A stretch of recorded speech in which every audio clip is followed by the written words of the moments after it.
Today we're diving into a critical topic, doing tissue research responsibly. This isn't just about following rules, it's about recognizing the profound ethical implications of working with human and animal tissue. We often forget that every sample, every cell came from a living being, and that carries a significant responsibility. This means we must approach our work with respect and a deep understanding of the ethical frameworks guiding us.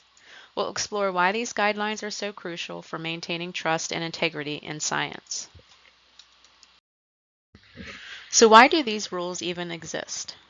The history of research, unfortunately, is dotted with instances of profound ethical failures, and understanding these past mistakes is key to preventing future ones.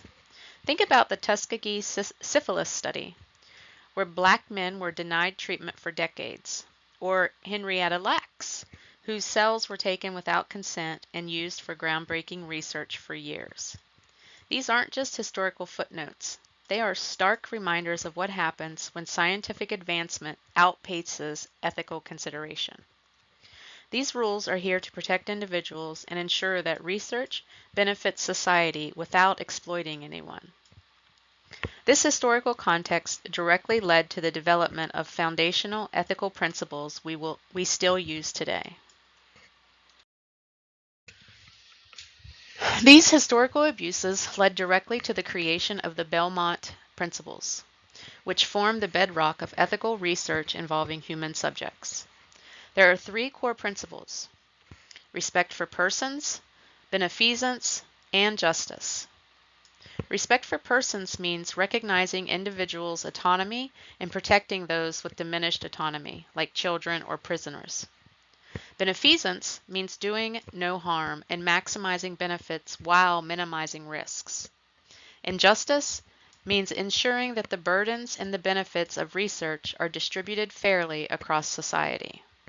These principles guide every decision we make in research, especially when working with human tissue. They are the lens through which we evaluate all our research practices.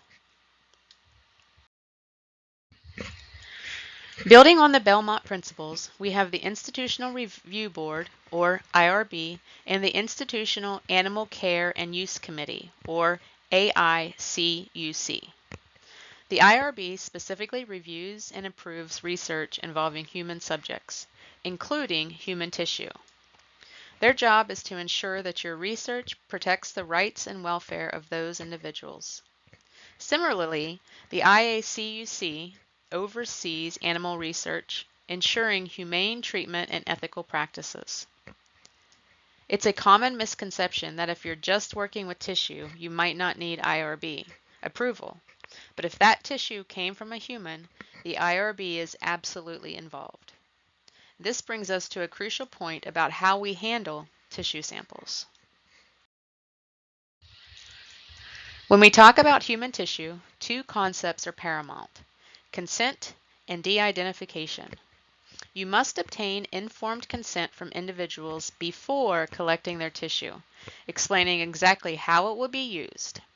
Even if tissue is de-identified, meaning all personal identifiers are removed, it doesn't automatically mean it's exempt from ethical oversight. Many researchers fall into the trap of assuming de-identified tissue is fair game without further review.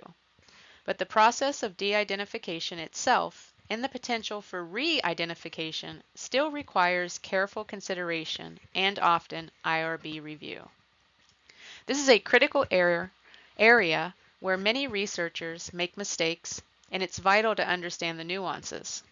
We'll explore this exempt trap more in the next slide. Many researchers fall into a trap assuming that if tissue is de-identified, it's automatically exempt from ethical oversight. This is a dangerous assumption that can lead to serious problems. Remember, de-identification doesn't erase the fact that the tissue came from a living person. Even if you can't link it back to an individual, the ethical considerations remain. The IRB's role is to protect human subjects, and that includes their biological material. Always check with the IRB, even if you think your work is exempt. It's better to be safe than sorry, and an IRB review ensures you're meeting all ethical guidelines. This careful approach to human tissue research has a parallel in how we approach animal research. Just as human research has the IRB, animal research has its own critical oversight body, the IACUC. The IACUC, or Institutional Animal Care and Use Committee, ensures the ethical and humane treatment of animals in research.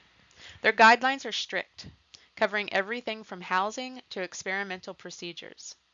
This committee is there to protect the animals and ensure the research is conducted responsibly. Understanding their role is crucial for any researcher working with animal models. Next, we'll talk about how to clearly communicate your ethical considerations in your writing.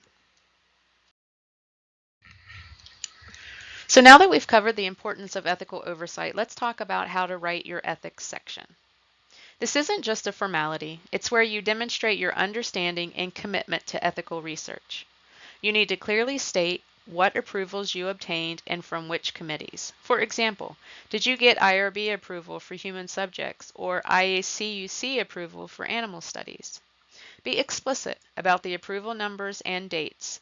This section shows that you've thought through the ethical implications of your work. Being specific here is absolutely key. When writing your ethics section, specificity is absolutely key. Don't just say ethical approval was obtained. That's far too vague. Instead, you need to provide concrete details about your approvals. This means including the name of the approving body, like the Institutional Review Board or the Institutional Animal Care and Use Committee. You also need to include the specific approval number and the date of approval. This level of detail leaves no doubt about your adherence to ethical standards. We'll explore why this level of detail is so important next. Let's talk about the real-world implications of ethical lapses, especially when it comes to tissue samples. Remember that tissue you're working with came from a living being, and that carries profound ethical responsibilities. The history of research is unfortunately filled with abuses, again like the Tuskegee syphilis study, which reminds us why these protections are so vital. The Belmont principles, respect for persons, beneficence, and justice, form the bedrock of ethical research. These principles are not just abstract ideas. They are the foundation for the Institutional Review Board, or IRB, which oversees human research, and the Institutional Animal Care and Use Committee, or IACUC, for animal research. Never assume that de-identified tissue is exempt from ethical oversight. That's a common and dangerous trap. A sloppy approach to ethics often signals sloppy bench science, and that's a reality check no lab director wants to face. This ethical rigor is crucial for maintaining trust in the integrity of our work, and it leads us directly to how we can navigate these complexities. Let's look at a practical tool to help you navigate these ethical considerations, the quick reference. This resource is designed to be your immediate guide for ethical decision making in the lab. It's not just a checklist, it's a framework to ensure you're always thinking critically about your research. The quick reference helps you identify potential ethical pitfalls before they become problems, saving you time and protecting your research.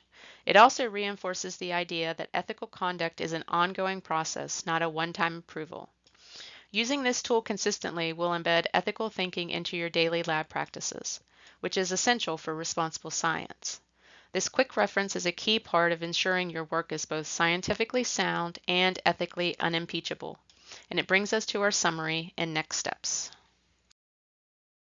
To summarize, ethical considerations are not an afterthought. They are integral to every stage of your research, especially when working with biological samples. We've emphasized that tissue comes from living beings, highlighting the profound ethical responsibilities that entails. Remember the historical context of research abuse and the foundational Belmont principles that guide our work. The IRB and the IACUC are there to protect both subjects and researchers, so engage with them proactively. And always, always question assumptions about de-identified tissue. The Lab Director Reality Check is a powerful reminder that ethical rigor reflects scientific rigor. Your next step is to integrate these principles into your daily work using the quick reference as a constant companion. By doing so, you'll ensure your research is not only impactful, but also ethically sound.